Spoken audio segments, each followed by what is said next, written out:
Green flag at the back. Here come the lights. The Canadian Grand Prix is underway. George Russell gets the launch. What if the most heated moment of the Canadian Grand Prix wasn't caught by the cameras, but was caught on the radio? One message never aired just changed how fans are seeing the McLaren meltdown between Norris and Piastri. And the twist? It came straight from inside Red Bull. Lap 67. Tension on the main straight. Norris goes for it. Piastri holds his line. Contact. We saw the crash. We saw Norris wreck his car and instantly own up. All my fault. He apologized over the radio. He apologized in the paddock. A class act move, no doubt. But behind the scenes, something else was brewing. Untelevised team radio now reveals Red Bull engineer Javier Lambias was quick to blame Piastri. His words to Verstappen were clear. Piastri put Norris onto the grass and into the wall. Wait, what? That's not what fans, pundits, or even Verstappen himself later agreed on.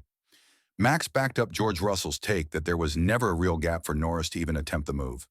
But Lambias's initial heat-of-the-moment judgment tells us just how split-second and chaotic these moments really are, even for the top minds on the pit wall.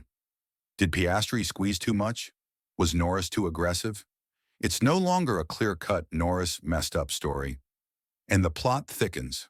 While McLaren were dealing with their own implosion, Verstappen and Russell were reigniting a rivalry that's never really cooled off.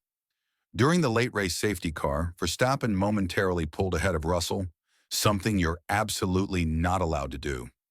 Russell immediately flagged it on the radio.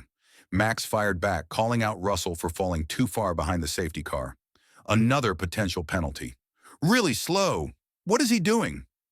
It was a high-stakes chess match behind the scenes with both drivers playing by the rulebook, but using it as a weapon.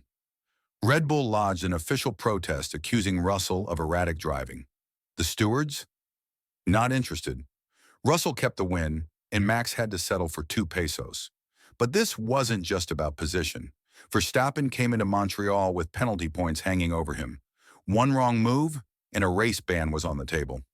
Russell knew it. His cheeky post-quali comment said it all. I've got a few more points on my license to play with.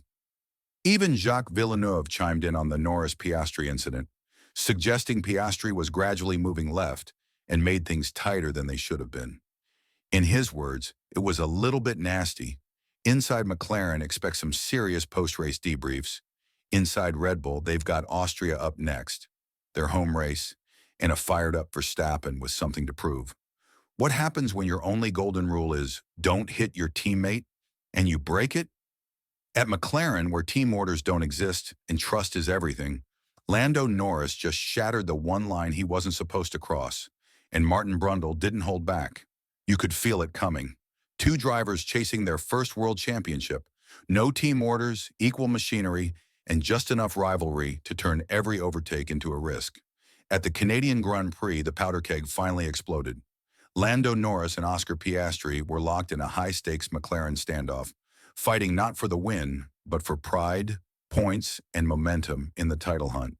Piastri had the track position, but Norris was faster.